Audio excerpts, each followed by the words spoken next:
Good, everybody. Good to see that no Michigan personnel are sitting in the back of the room this week. We're good to go, and we'll get things started with a statement from Coach Huff, and then we'll follow with questions.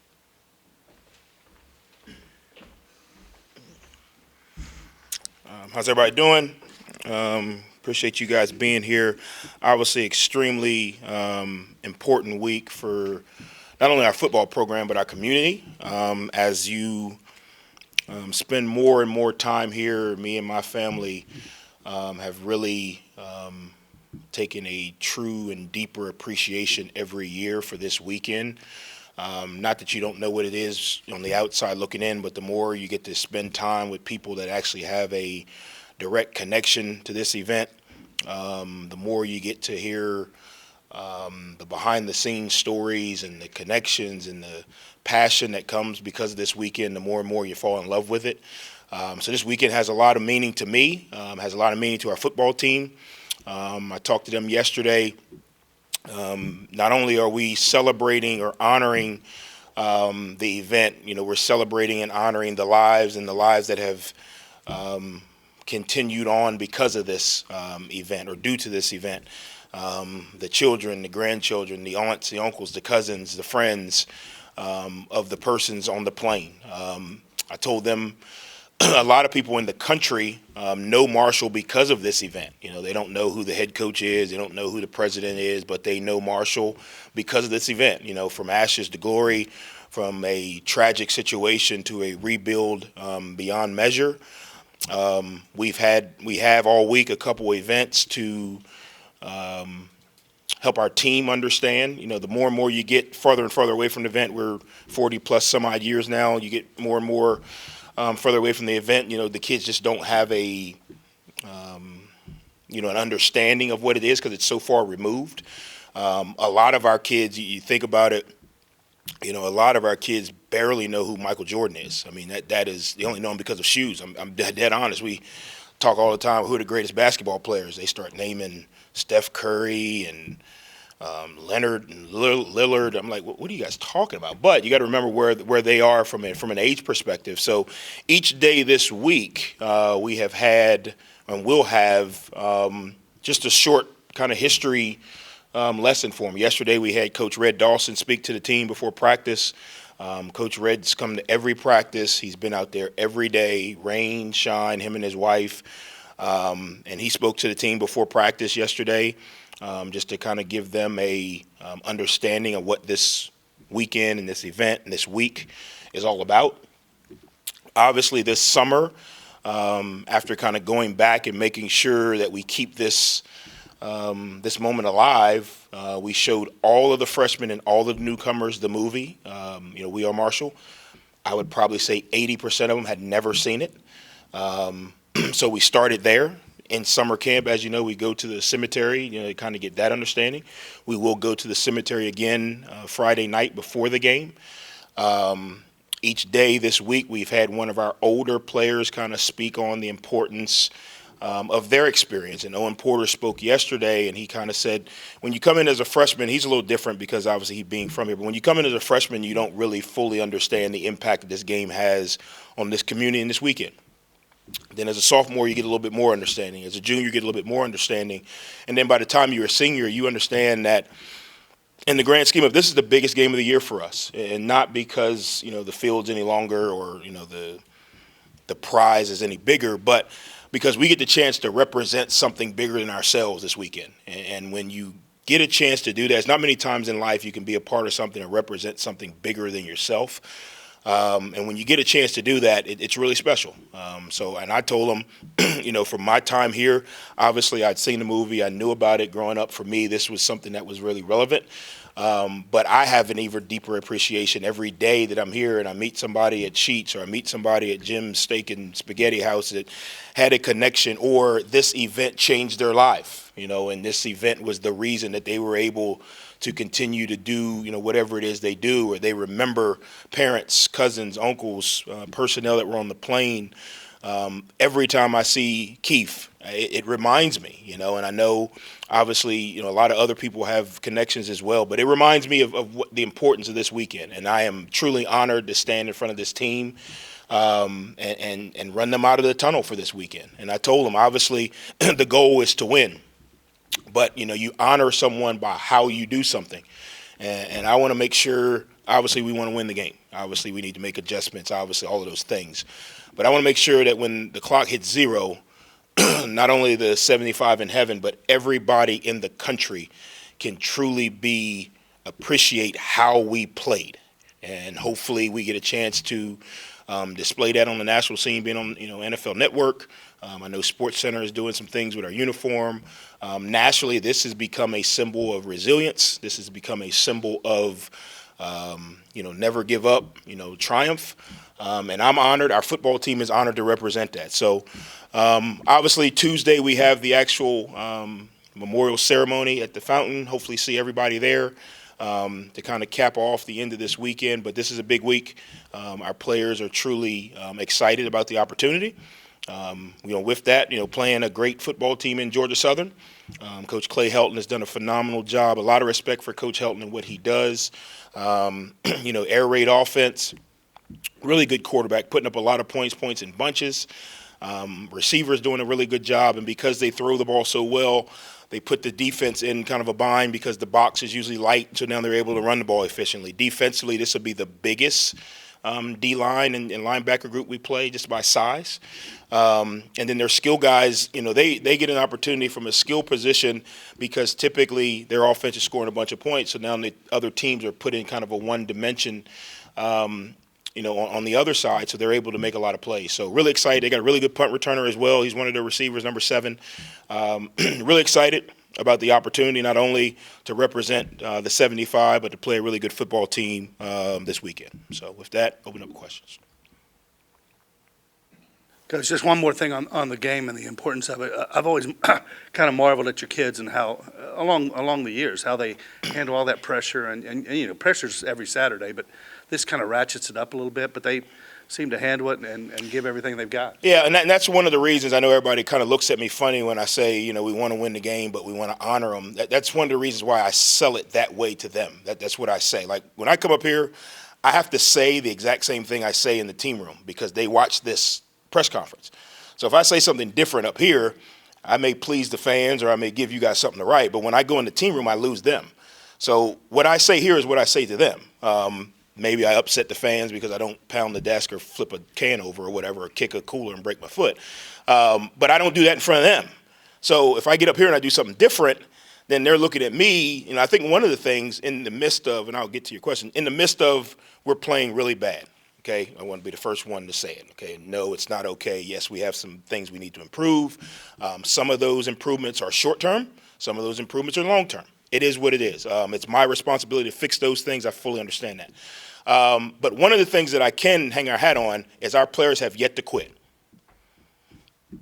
Regardless of the score, regardless of the game, home, away, whatever it is. That's the first avenue to fixing the problem.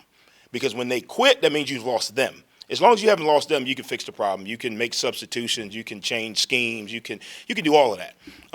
So I don't ever want to lose the players. So I say honor the 75 to try to relieve the pressure of winning the game. Winning the game comes down to execution. Winning the game does not come down to how bad you want to win. Our guys want to win really bad, and obviously this game really means a lot. So to try to relieve the pressure of, hey, we have to win this game, I try to make sure that they go out and play really, really hard. Typically, if you play really, really hard, you'll execute a little bit better, and the byproduct is you'll win. And so that's why I say it that way. I don't say it that way to demean, winning. I say that way to take pressure off of 18 to 22-year-olds who don't fully understand how to handle anxiety, how to handle mental stress, how to handle social media, how to handle the fans that patted them on their back 4 weeks ago but are now booing them, how to handle their coach who's getting beat up just like they are, all of that. I'm okay. I'm 40. Trust me, I get it. I know how to handle mental health. Go to sleep. Okay, that's how you handle mental health. How do you handle stress? Smoke a cigar. That's how I handle stress. I'm good. But they're 18 to 22. They don't know. I can put the phone down. I don't have to look at Twitter. I don't have to look at whatever someone's right. I don't have to. I'm old. Like when I grew up, I had to go get the paper from my dad. I had to get coffee out of the coffee machine. So you didn't know what was going to happen until the paper hit the ground the next morning. So it's different for me. But these kids live on their phones. They live on social media. So they don't know how to handle it. So it's my job to kind of help relieve some of that stress. So that's why I kind of flip the message. The meaning is still the same. Trust me. Owen Porter got up yesterday and said, yeah, he said it doesn't matter if you win. It matters if you win. Well, yeah, Owen, but I'm trying to get the 18-year-old who may have a little anxiety about playing with all the pressure of having to win to understand, just go out and play really, really hard for this weekend. And the byproduct you playing really, really hard, you'll probably make some more plays. We'll probably execute better, and then we'll win. But if we go out and say, guys, we have to win this game, that's pressure. So that's why I kind of spin it that way, to kind of help them manage, the pressure that comes with it. They fully understand the pressure. They fully understand, this game means a lot, and winning this game means a lot. And I told them, you'll be remembered for your record in the 75 game. Sun Belt championships will only go so far because you're going to meet people, alumni, former players that didn't play in the Sun Belt. So they're going to talk about MAC championships. They're going to talk about SoCon championships. They're going to talk about 1AA championships. You're going to talk about Sun Belt championships.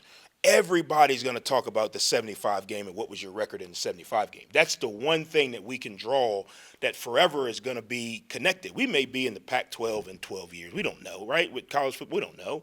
But we will always have a 75 game. So the kid that graduates this December and Randy Moss got one thing in common, the 75 game. The kid that graduates 4 years from now and the young Thundering Herd, graduates, one thing in common, the 75 game. So that, to me, is why this game is extremely special and more important than any other game that we play because of the connection from start to finish.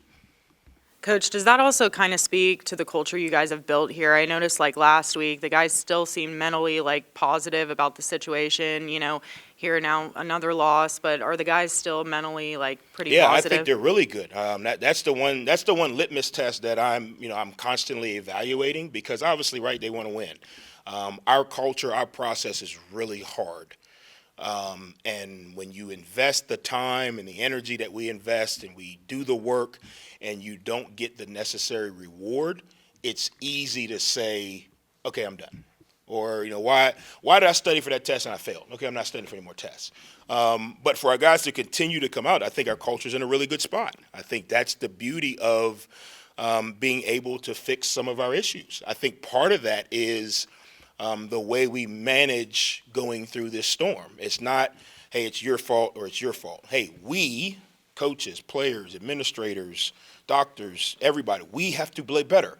When you do that, then everyone can take part of poor performance or everyone can take part of good performance. So the first 4 weeks, we didn't pat everybody on the back and say, man, the defense, you're really great. Offense, you're great. Special teams, you're great. We said we all played well enough today to win, but we all still can improve. And when you sell it to them in that fashion or you give it to them in that fashion, it's a pursuit of perfection, which is never ending. So regardless of the result, okay, I didn't get the result on. What can I do to improve? So if I played one play or I played 60 plays, there's something I can do to improve. And if we all improve enough, we'll get the result we want. To me, that's what's keeping their mental locked into it. The other thing is, I learned this from Coach Saban. We don't talk about goals and championships and we want to win this. We talk about every week going out and just performing to the best of our ability. That way, when the gold is gone, you still have something to perform to. We don't talk about, hey, we're going to win a Sun Belt championship this year. No, we're going to go out every week and try to improve. And the byproduct of that, if we do it well enough, at the end of it, they may call us Sun Belt champions. If we don't go out and say, hey, we're trying to win 10 games, 11 games, 1 game, whatever it is, every week we're trying to improve. So that doesn't matter if we go out and win 1 game. The very next week, we're trying to improve. And I think, again, our kids have bought into that because to me, that's life. Like if you have a goal in life and you strive for it and you don't get it, what have you accomplished? Well, you've accomplished a lot. But if you don't look at the journey and you're only looking at the goal, then it feels like a failure. So I think our players are able to look at the journey. We've done some really good things in spurts. We've done some really bad things in spurts. What we've got to do is find a way to do more of the good, less of the bad. But to me, it's the journey. It's not, hey, we're only playing for X championship. Because when that happens, then when it's gone, what are you playing for? So I think that started a little bit with our culture when we first got here. I think that started a little bit with our leadership. And then overall, I think our kids have bought into what we're asking them to do. When you look at Georgia Southern's offense, obviously they had a good quarterback last year, new quarterback this year, but still kind of the same production. Is that just, kind of a fit of the system? Is that, Clay Helton's, system that works so well for them? Yeah, I think, again, when you have a system, you go out and you recruit a quarterback that fits that system. You know what I mean? So you go find a guy that can do those things, which to me is any system you have, you're looking for certain personnel that fit that skill set. And I think, again, because the system is simplistic enough based on looks, spacing, all those things, when you find a quarterback that has the attributes, putting him in that system allows him to excel. And I think that's what Ben is doing. When you look at their defense numerically, you think, oh, hey, this is great. They're giving up a lot of yards. What's the film say about them that maybe the numbers aren't saying? Well, I think combination. Defensively for them, because of their offense, they're ahead a lot. So now you may give up the run, not to give up the pass, if that kind of makes sense. You're saying, okay, yeah, you can run the ball for 8 yards, you're not going to throw it for 40, we're up 20-some-odd points. I think, again, their offense snaps the ball a lot, so their defense is on the field a lot. So although they're giving up many yards, they're not giving up many points, and they're still winning games. It's a little bit of a, if you're the defensive coordinator for USC, you're going to play a lot on defense, regardless of your situation, because they're going to snap the ball a lot, they're going to run a lot of plays, which is going to put you out there more, which in turn is going to give the other team more opportunities, even if they don't score more, to get more yards. I think that's a little bit of what's happening with, Georgia Southern. I think what you also see is their critical stats are really good. Forced turnovers, they're really good at that. When you look at how many points they've allowed, it's not a ton of points they've allowed. Yeah, you may have rushing yards or whatever it may be, but that to me is because we're up 21. I'm going to give you an 8-yard run. I'm not going to give you the 40-yard pass. So I think it's a little bit, I won't say misleading, but you got to really dive into it. You can't just say, because they're giving up this many yards rushing, you should be running the ball. And again, I think, over the course of the season, they've improved. I think when you look at the beginning of the season, I think they played Wisconsin. Was that right? Yeah, they played Wisconsin. Well, that's going to skew numbers a little bit too. So you got to really look into it before you can kind of say these numbers mean exactly this. Coach, knowing that the offensive struggles are never on one person, have you thought about any kind of switches at quarterback, or is Cam still giving you the best chance to win? Yeah, no, we thought about it every week. Every week there's a plan to play them both. Then in the situation of the game, that varies. But just like any other position, it goes to how practice goes, right? If you have a good week of practice, which I thought Cole had a phenomenal week of practice, the Coastal Carolina week. If you have a good week of practice, then that gives you more comfort to make a switch. So you got to think of it from this perspective, right? Everyone's like, we'll just try a switch. If I just try a switch and there's no proven evidence in practice, what does that say to Owen Porter? What does that say to the seniors? They're at practice too. They know. They know which players, not just quarterback, they know what players are performing well enough to go in the game. So if I put a player at linebacker who's not performing well in practice, and I say, well, he's young and he's going to get experience, and this is a great opportunity for him to get experience, what does that say to the seniors, that we're giving up? So that's kind of my struggle. That has nothing to do with Cole or Cam. It's just when you are evaluating when to make a change, if one is not clearly head and shoulders above the other, you got to kind of go on practice. Now, there are some scenarios which we've had, where we plan to play two of them, the situation doesn't come up. There are some scenarios which we've had last year where there was a couple really, really good weeks of practice for Cam. Henry didn't have a couple great games. Okay, we make the switch. It works. But it's not just as, hey, let's try baking a chocolate chip cake today. That's not how it works. And that has no bearing on whether it's Cole or whether it's a DB. To me, I can't do anything. I get asked all the time, but do you make changes? I can't do anything that is not going to drastically improve the product, or that we know from a litmus test, whether that's practice, whether that's game experience, whatever it is, and just try it, because that says to the seniors, oh, we're getting ready for the next year. Well, Owen Porter deserves the best players to go out to give them the best chance to win. Now, I do think there are times where, hey, situationally, we got to put in this corner in the red zone. We got to put in this corner in open field. Same thing with the quarterback. So it's always, to me, it's a bye-week, kind of evaluation. The other thing is, and we've said it to Cam, we've said it all play. We've got to improve. He's played well in spurts. We are still turning the ball over way too much. Obviously, when Cole got in, he made some mistakes as well. I think he will continue to improve. But again, I think it goes kind of week to week by practice. And then you got to kind of look at, the defense. Okay, what are you trying to attack? If you're trying to attack run game, or you're trying to attack, down the field, what are you trying to attack, and what quarterback, center, left guard, whatever gives you the best chance, not you, the team, the best chance to do that, if that makes sense. Coach, kind of sticking with the offense, Cam hit Salas in that third quarter for a touchdown. It had been a while since an offensive touchdown was scored. Was there kind of a sense of relief, I guess, among the offense when that happened at all, or? I don't know about relief.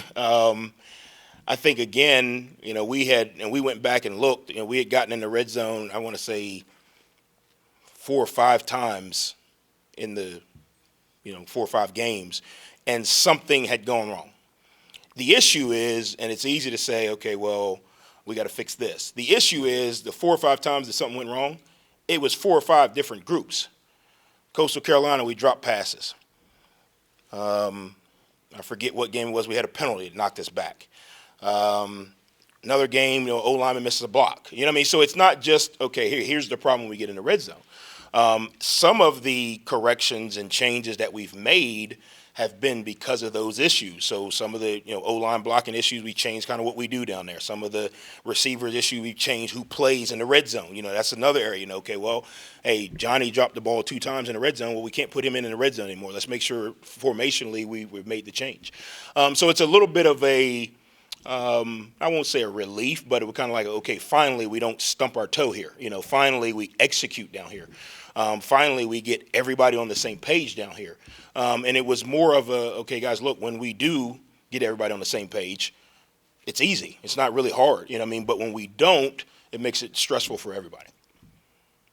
You mentioned Caleb Hood as the punt returner and wide receiver. What is it that makes him as effective as he is, and sort of the same thing for Jalen White at running back? Yeah, Hood is fearless. He wants to return the ball. He's not trying to fair catch it. He's not trying to, quote-unquote, save field position. He's trying to return the ball.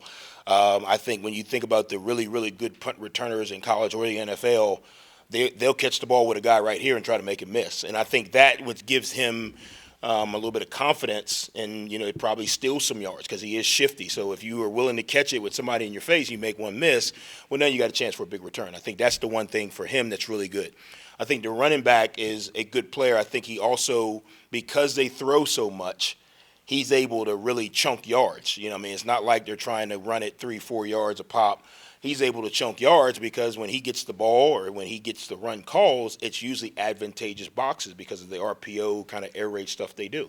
Not to take anything away from him, but I think he maximizes those opportunities with big runs. I think he maximizes those opportunities with really good body and balance control. He's hard to go down. He doesn't go down with one shoulder. He's got a really strong lower half. And then he's got enough speed to get to the second level. I think when you look at the offensive line, there have been a lot of guys rotating through. No, we're trying. I know. At different positions. Just what have you seen from that group as a whole, and young guys like Slappy getting in there and getting a couple starts and making the most of those? Yeah, well, one, I think those guys are resilient because, it's been a little bit of musical chairs. Some of that is injury related. Some of that is experience related. Some of that is, hey, this guy is better on the right than he is on the left. Some is, hey, this guy works better next to him rather than him. So I say they've been resilient. I would say their approach every single day has been really good. They've taken a lot of ownership on the poor performance from the offense. They've taken it on themselves and saying we have to play better. And then again, I think it says we have a lot of potential, not a lot of experience. And that's a little bit where the overarching theme is. So as you're going through this and you're trying to figure out, okay, what's wrong? I mean, I'm evaluating everything. Okay, was our off-season program, long enough for a 10-game streak? Is our medical team, did they get enough time with our guys, in the off-season? Is our practice schedule right? Are we rotating enough guys? Like, I'm going through it all because it's not just, hey, put your finger on this and it fixes it. One of the things that's showing up is due to schedule, season, injuries, ebbs and flows of the season, not excuses. We have a lot of potential and we have a lot of raw talent. We don't have a lot of experience. So there are guys who are in our program or have come in our program from other places that are sophomores or quote-unquote juniors on the field.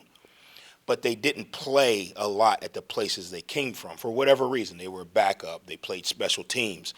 Well, now they're getting forced into playing major roles here because a guy goes down or, hey, he transferred in. He's a good player. He's got unbelievable talent, does a really good job in practice meetings, but then he gets in the game and that experience component comes in. Well, that's what's happening at a lot of different positions. Earlier we had some issues in the back end, where we were giving up explosive runs, explosive plays. Well, you're talking about Deani Hill, who's really a sophomore, hadn't played a lot. You're talking about Jacoby Henderson, who both of these guys have stepped up and played better, but you're talking about guys who are really young. You're talking about, Josh Moten, who's a really good player, but did not play a lot at Texas A&M.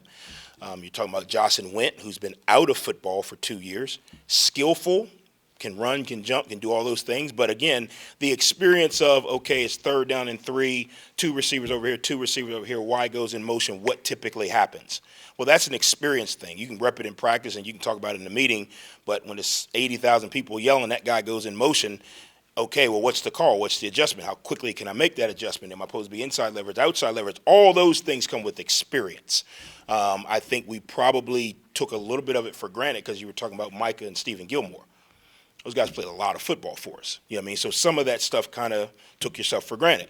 We were talking about Andre Sam, who's starting for LSU.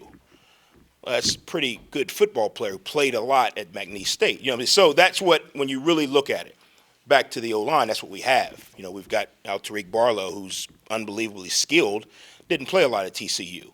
So now when he's getting in a game and you're talking about 40, 50 reps, well, that's different than his body and mind have been through. Jalen Slappy has been here. He's developed.